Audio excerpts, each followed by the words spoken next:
بسم الله الرحمن الرحيم. السلام عليكم ورحمه الله وبركاته. مشاهدينا المحترمين على اليوتيوب، بتمنى حضراتكم لايك وشير والاشتراك في القناه عشان يوصلكم كل جديد، ونصلي على النبي في الكومنتات عشان كلنا ناخد ثواب فضلا وليس امرا للشيخ في القناه بعد اذن حضراتكم.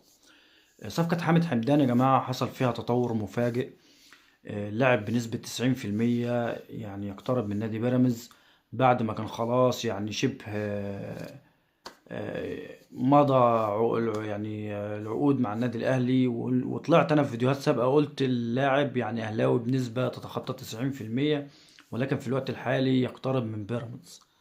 والحقيقه انا مش فاهم يا جماعه، يعني موضوع البطء ده هنعالج البطء ده امتى في مجلس اداره؟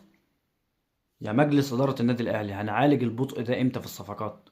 حتى الكابتن احمد شوبير بعد ما يعني ما خرج في البرنامج بتاعه بنفسه واتكلم وقال ان ياسر رب المدير الفني للنادي الاهلي هو بنفسه طلب التعاقد مع حامد حمدان ومقتنع جدا بالصفقة، وهو طلب الصفقة.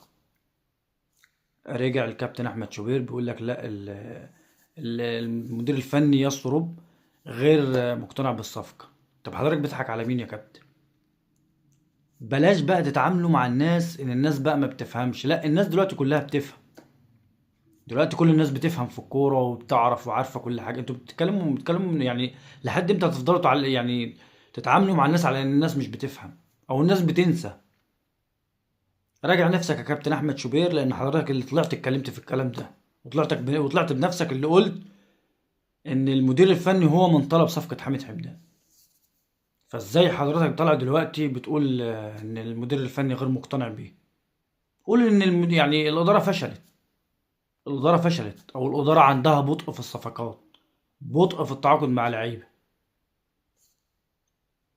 اطلعوا قولوا الحقيقة، بلاش بقى تداروا يا جماعة.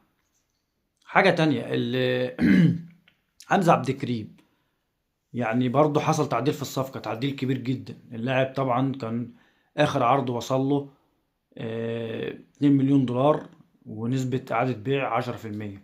رجعت الصفقة، يعني برضه النادي الأهلي موافقش، فنادي برشلونة بعت عرض تاني وهو 2.5 مليون دولار في الصفقة و15% نسبة إعادة بيع.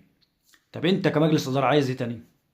في لاعب لم يتخطى 18 سنة ما بيلعبش أساسي أصلا، ما بيلعبش أساسي، اديله فرصة، خليه يروح يحترف. مش عارف في إيه يا جماعة، أنا مش عارف في إيه. ليه البطء في الصفقات ده؟ أنت بتتكلم في النهاردة 31، بكرة 1 يناير. فين الصفقات اللي تعاقدتوا معاها لحد دلوقتي؟ فين؟